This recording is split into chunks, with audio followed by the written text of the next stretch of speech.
Hi everyone, this is Soni Mishra. आज हम लोग स्टार्ट करेंगे लौह इस्पात उद्योग के बारे में। कुछ बेसिक जितना मैं जानती हूँ और वो कुछ शेयर कर रही हूँ लौह इस्पात उद्योग के बेसिक के लिए। अब है लौह इस्पात, इसका हम लोग दैनिक जीवन में उपयोग करते हैं। जैसे कोई भी हमारे घर में जो भी बर्तन है कुछ या जो भी सामान है या फिर कोई औज़ार वगैरह है या मशीन है, वो सभी के सभी लोहा या इस्पात से बनती है। अगर हम लोग ट्रेन की बात करें, बस की बात करें, बड़े बड़े ब्रिजेस की बात करें, साइकिल की बात करें, तो ये सब के सब लोहे से बने हुए हैं। इसके अलावा खनन में प्रयोग होने वाली मशीनें, कृषि उपकरण, बड़े बड़े पोत और जो रेलवे लाइंस हैं, और इसके बाद जो इंडस्ट्रियल और कुछ इलेक्ट्रिकल जो भी सामान है या फिर इलेक्ट्रिकल एप्लीकेशंस हैं, सभी का जो निर्माण है वो लौह इस्पात से होता है।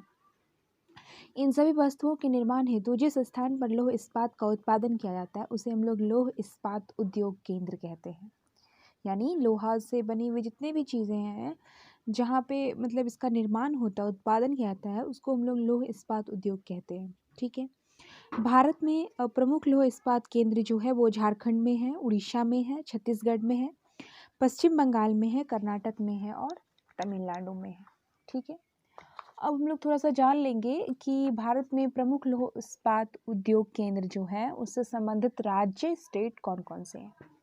तो सबसे पहले अगर हम लौह इस्पात केंद्र बोकारो की बात करें तो इससे संबंधित राज्य का जो नाम है वो झारखंड है, और जमशेदपुर भी झारखंड में है, राउरकेला उड़ीसा में है, भिलाई छत्तीसगढ़ में है, दुर्गापुर पश्चिम बंगाल में है, बर्नपुर पश्चिम बंगाल में है, और विजयनगर जिसे हम लोग हॉसपेट भी कहते हैं वो कर्नाटक में है, सेलम तमिलनाडु में है और भद्रावती कर्नाटक है। यानी बोकारो, जमशेदपुर, राउरकेला, भिलाई, दुर्गापुर, बर्नपुर, विजयनगर, सेलम और भद्रावती लौह इस्पात केंद्र है। बोकारो का राज्य, जो बोकारो लौह इस्पात केंद्र है किस राज्य में है तो झारखंड में। जमशेदपुर है झारखंड में, राउरकेला उड़ीसा में, भिलाई छत्तीसगढ़ में, दुर्गापुर पश्चिम बंगाल में, बर्नपुर पश्चिम बंगाल में, विजयनगर कर्नाटक में और सेलम तमिलनाडु और भद्रावती कर्नाटक में है। ठीक है।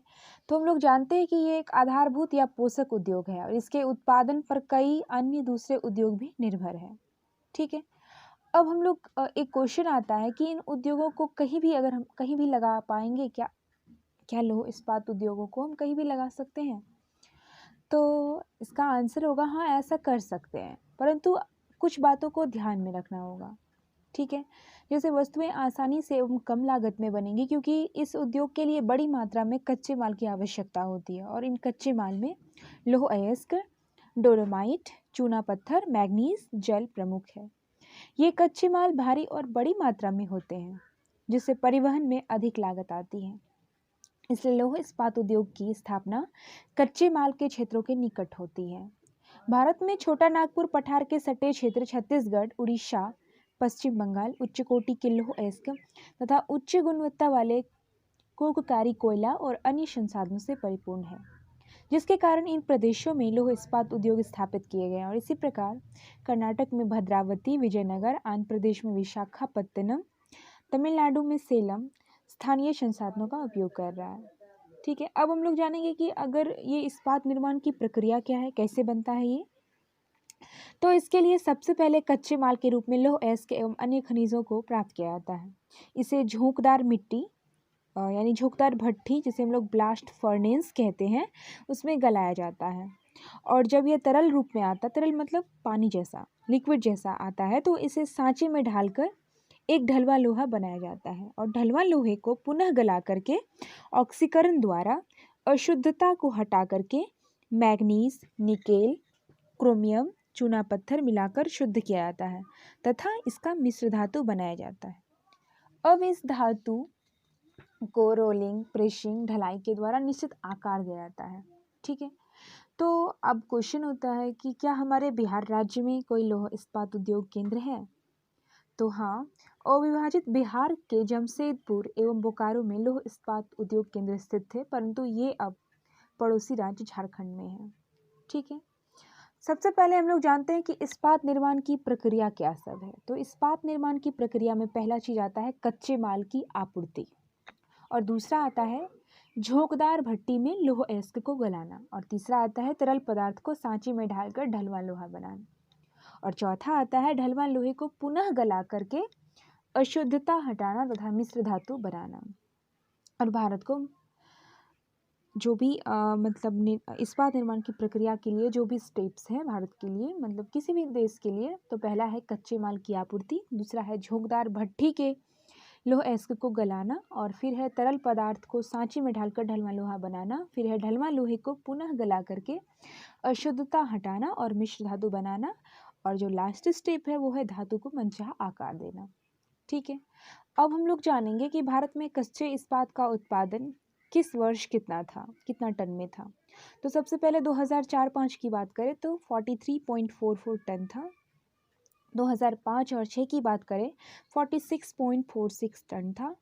अगर 2006 से 7 की बात करें तो 50.82 था। 2007 से 8 की बात करें तो 53.86 था, और 2008 या 9 की बात करें तो 58.44 था, और 2009 से 10 की बात करें तो 64.88 था। ठीक है, तो ये हो गया कच्चे इस्पात का उत्पादन कितना टन किस वर्ष था। ठीक है, अब है कि ढलवां लोहे का उत्पादन। तो 2004-05 में ये 12.54 मिलियन टन था। 2005-06 में 14.82 मिलियन टन था। 2006-07 में 18.35 मिलियन टन था। 2007-08 में 20.38 टन था। 2008-09 में ये लगभग 21.09 मिलियन टन था, और 2009-10 में ये 20.74 मिलियन टन था। अब हम लोग थोड़ा सा जमशेदपुर इस्पात कारखाने के बारे में जानते हैं। तो भारत में इस्पात बनाने का पहला कारखाना जो है वो 1907 में साकची नाम के स्थान पर प्रसिद्ध उद्योगपति श्री जमशेद जी टाटा, जिसे हम लोग JD टाटा भी कहते हैं, तो उद्योगपति जो थे उस टाइम के प्रसिद्ध, उनका नाम था जमशेद जी टाटा द्वारा लगाया गया था ये कारखाना 1907 में। ठीक है, और स्थान का नाम था साकची। यह स्थान वर्तमान में झारखंड में स्थित है, और स्वर्ण रेखा और खरकई नदी के 5 किलोमीटर चौड़ी घाटी में यह कारखाना अवस्थित है। अब है कि इस संयंत्र के लिए लौह अयस्क नोआ मुंडी यानी पश्चिम सिंहभूम क्षेत्र, बादाम पहाड़, गुरु महिषानी जो उड़ीसा में है की पहाड़ियों से प्राप्त होता है। यहाँ से लगभग 100 किलोमीटर दूर है, और कुल अयस्क की आवश्यकता 50% भाग अकेले नोआ मुंडी से आता है। कोयला झरिया की खानों से मिलता है। चूना पत्थर 320 किलोमीटर दूर से विशेषकर विरिमित्रपुर, हाथीबारी, बिसरा और कटनी से आता है। डोलामाइट पागपोश से आता है, और पानी की आवश्यकता यहाँ स्वर्ण रेखा और खरखई नदियों से पूरा होती है। ठीक है, अब है कि इस्पात से कौन कौन सी चीज़ बनती है। तो टिस्को के संयंत्र से सलाखें, गर्डर, पहिया, पटरियाँ, चादरें, स्लीपर एवं फिश प्लेट बनाए जाते हैं, और इस संयंत्र के आसपास अन्य सहायक कारखाने भी खुल गए हैं, जैसे टीन प्लेट, कास्ट लोहा की पटरियाँ, जमशेदपुर इंजीनियरिंग और मशीन कंपनी, टाटानगर फाउंड्री, कृषि के औजार बनाने वाली कंपनी एग्रीको और टेल्को इत्यादि। अब है कि यहाँ से उत्पादित माल दूसरे जगह से जाती कैसे है। तो जमशेदपुर का जो संयंत्र है वो दक्षिणी पूर्वी रेल मार्ग द्वारा कोलकाता एवं शेष भारत से जुड़ा है, तथा सड़क मार्गों से भी अच्छी प्रकार जुड़ा है। कोलकाता पत्तन द्वारा निर्मित सामान को विदेशों में भी भेजा जाता है। अब यह काम कौन करते हैं। तो कामगार के रूप में यहाँ जो स्थानीय आदिवासी तो होते ही हैं, और साथ साथ जो भी बिहार, पश्चिम बंगाल, उड़ीसा और मध्य प्रदेश से लोग जाते हैं तो वो भी इनमें काम करते हैं। अब हम लोग जानेंगे बोकारो उद्योग संकुल के बारे में। ठीक है, तो हम लोग जानते हैं कि बोकारो में भी लौह इस्पात उद्योग का केंद्र है। बोकारो में आपको स्टील लिमिटेड BSL यानी बोकारो स्टील लिमिटेड नाम से भी जाना जाता है। बोकारो को चतुर्थ पंचवर्षीय योजना के तहत 1964 में रूस जो तत्कालीन सोवियत संघ के सहयोग से सार्वजनिक क्षेत्र के प्रक्रम के रूप में इसकी स्थापना की गई थी, और इसकी स्थापना कच्चे माल की उपलब्धता वाले स्थानों के नज़दीक की गई, जिससे यहाँ तैयार इस्पात कम लागत पर उपलब्ध है। और इस संयंत्र के लिए लौह अयस्क किरीबुरु जो उड़ीसा से प्राप्त होता है, चूना पत्थर वीरमित्रपुर जो बंगाल में है, और कोयला झरिया और बोकारो की खानों से, पानी दामोदर नदी से, मैग्नीज बादाम पहाड़ गुरु महिषानी एवं सुलायापत से प्राप्त होता है। यहाँ अनेक प्रकार के उद्योगों के लिए सहायक कच्चे माल के रूप में प्रयुक्त होने वाली स्टील की चादरें, गर्डर, सलाखें, लौह की पेड़, रेल पटरियाँ, फिश प्लेट इत्यादि बनाए जाते हैं। इसका मतलब है कि लौह इस्पात उद्योग का योगदान तो देश में बहुत है। लौह इस्पात उद्योग को किसी भी देश के उद्योगों की रीढ़ माना जाता है, यानी बैकबोन, क्योंकि उद्योग जो भी औद्योगिक विकास हेतु बुनियादी वस्तुएं, औजारें, मशीनों व आधारभूत संरचना के ढांचे का निर्माण लौह इस्पात उद्योग से ही होता है। यदि हम विश्व परिप्रेक्ष्य में देखें तो ज्ञात होता है कि जिन देशों में लौह इस्पात की खपत अधिक है वो देश ही विकसित है। उदाहरण के लिए जापान, संयुक्त राज्य अमेरिका, फ्रांस इत्यादि। अब हम लोग सबसे पहले जान लेते हैं कि लौह इस्पात संयंत्र का नाम, स्थापना वर्ष, सहायक देश और राज्य। अगर बोकारो लौह इस्पात संयंत्र केंद्र का नाम करें तो इनकी स्थापना 1972 में हुई थी और इनके सहायता में सोवियत संघ थे और ये राज्य है झारखंड। जमशेदपुर 1907 खुद के द्वारा इन निजी मतलब सहायता के लिए थे और झारखंड।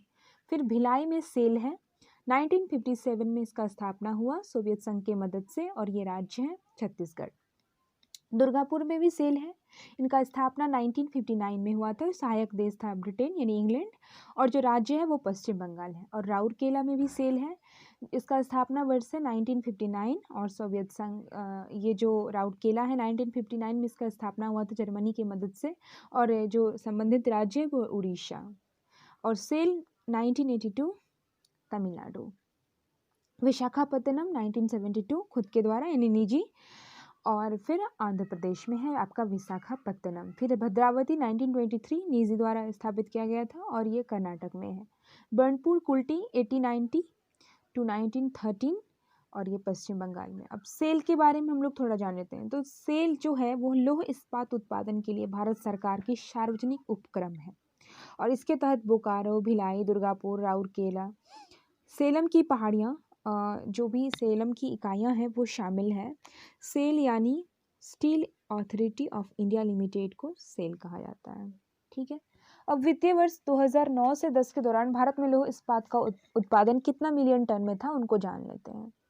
कुल उत्पादन था 59.69 मिलियन टन, आयात 7.9, निर्यात 3.24 मिलियन टन में और उपभोग यानी जो घरेलू यूज़ हम लोग कर रहे थे वो 56.48% मतलब समथिंग मिलियन टन में था। भारतीय परिप्रेक्ष्य में देखें तो स्वतंत्रता प्राप्ति के बाद राष्ट्र निर्माताओं ने इस उद्योग की आवश्यकता को समझते हुए सर्वप्रथम इस उद्योग को स्थापित किया। आज यह उद्योग देश की अधिकांश आवश्यकताओं की पूर्ति के साथ साथ इस्पात को भी निर्यात कर रहा है। भारत केवल उच्च कोटि के साथ कुछ इस्पात का आयात भी करता है। भारत विश्व में स्पंज लोहे का सबसे बड़ा उत्पादक है। अब तो भारत विदेशों से अनुपयोगी लोह इस्पात यानी स्क्रैप प्राप्त कर उसका नया इस्पात तैयार कर धन व साधनों की बचत कर रहा है। सो आई होप आपको अच्छा लगा होगा कुछ बेसिक जो मैंने आप लोगों के सामने प्रस्तुत किया। Thank you.